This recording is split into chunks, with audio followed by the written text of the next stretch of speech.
النهاردة بقى مش هقول لكم نفر هيرو زي كل مرة، هقول لكم نفر رينبت، يعني كل سنة وانتوا طيبين، سنة سعيدة.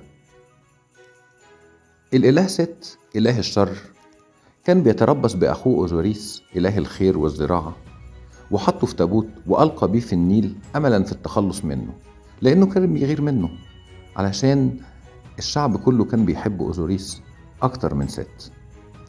الطيار حمل التابوت بتاع أوزوريس إلى البحر المتوسط عبر النيل طبعا، ومنه إلى السواحل الفينيقية، واستقر هناك. لكن الزوجة المخلصة إيزيس زوجة أوزوريس بحثت عن زوجها في كل مكان، إلى أن وصلت إلى فينيقيا. فينيقيا على فكرة هي لبنان حاليا، ورأت هناك شجرة وحيدة على الساحل، لكن الشجرة دي كانت تقع ضمن حدود قصر أميرة فينيقية. أدركت إيزيس بذكائها إن تابوت أوزوريس تحتها، ما هو ده طبيعي، أوزوريس هو الوحيد القادر على إنبات هذه الشجرة، فهو إله الزراعة وهو الذي علم الدنيا، وكان ده هو بداية عهد الفينيقيين بالزراعة، اتعلموها من أوزوريس يعني. تحيلت إيزيس عشان تدخل القصر، وعملت نفسها خادمة، واستطاعت بسحرها أثناء عملها كخادمة داخل القصر إنها تنقل مرض لابنة هذه الأميرة. عجز الأطباء كلهم في لبنان أو فينيقيا عن علاج هذا المرض، وهنا تقدمت إيزيس للأميرة وعرضت عليها أنها تشفي ابنتها، في مقابل أن المكافأة بتاعتها تكون أنها تحصل على الشجرة اللي موجودة في الحديقة. فعلا إيزيس نجحت أنها تشفي البنت، وطلبت الشجرة وأخدتها. استعادت إيزيس تابوت زوجها وعادت بيه إلى كيمت، وهي طبعا معاها زوجها وحبيبها. ست شاف ان أوزوريس رجع اتجنن، هو كان يظن ان أوزوريس قد انتهى للأبد. قرر بقى هذه المرة انه يكون اكثر شرا، وانه يقتل اخوه أوزوريس ويمزق جسده الى 14 قطعة، وفرق ال 14 قطعة دول في محافظات كيمت المختلفة. هو فاكر ان كده إيزيس مش هتعرف تجيب جوزها تاني لانه متقطع، لكن هيهات. إيزيس المحبة المخلصة ما تستسلمش بهذه البساطة. لفت إيزيس أرجاء المحروسة كلها، وجمعت أشلاء زوجها من كل مكان قطعة قطعة، وقامت بتربيطه ب7 طبقات من لفائف الكتان الأبيض عشان الأعضاء تمسك في بعضها حتى تماسكت أطرافه، وهو ده أصل فكرة التحنيط. عشان كده أي موميا بنشوفها بنقول عليها إنها واخدة الوضع الأوزيري، لأن أوزيريس هو أول شخص تم تحنيطه في التاريخ. رفضت إيزيس إنها تودع زوجها أو تدفنه قبل أن تنجب منه ابنا يرث عرش أبيه. يعني معقول أوزوريس هيدفن كده يبقى الدنيا بيحكمها ست إله الشر؟ كان لازم يكون في وريث لأوزوريس قبل ما تدفنه، والوريث دوت هينتقم لأبوه ويستعيد العرش. إيزيس تجسدت في شكل طائر ورفرفت بجناحيها على عضو زوجها حتى انتصب، وكان ده إيذانا بقيامة أوزوريس وعودته للحياة وانتصاره على الموت.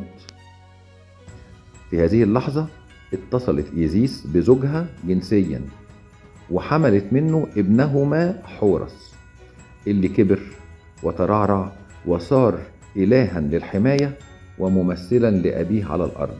يعني أوزوريس دلوقتي أصبح إله العالم الآخر، إله المحكمة الإلهية، بينما ابنه حورس أصبح هو المتحكم والحاكم على الأرض. الكلام ده حصل قدام نفتيس اللي هي زوجة ست. وعلى فكرة نفتيس هي زوجة ست وأخته، وست ونفتيس هما إخوات إيزيس وأوزوريس، يعني الأربعة أخين وأختين ومتجوزين من بعض. ده طبعا كان في بداية الخليقة، ما كانش فيه اختيارات أخرى، ما عندهمش اختيار إن هما يتزوجوا من حد آخر. لما ده حصل قدام نفتيس كان أوزوريس لازال منتصبا. راحت نفتيس اتصلت به جنسيا مع الإله أوزوريس، وتلقت نطفته في رحمها وأنجبت منه إله. الإله ده هو الإله أنوبيس الذي أصبح إله التحنيط وحامي الجبانة.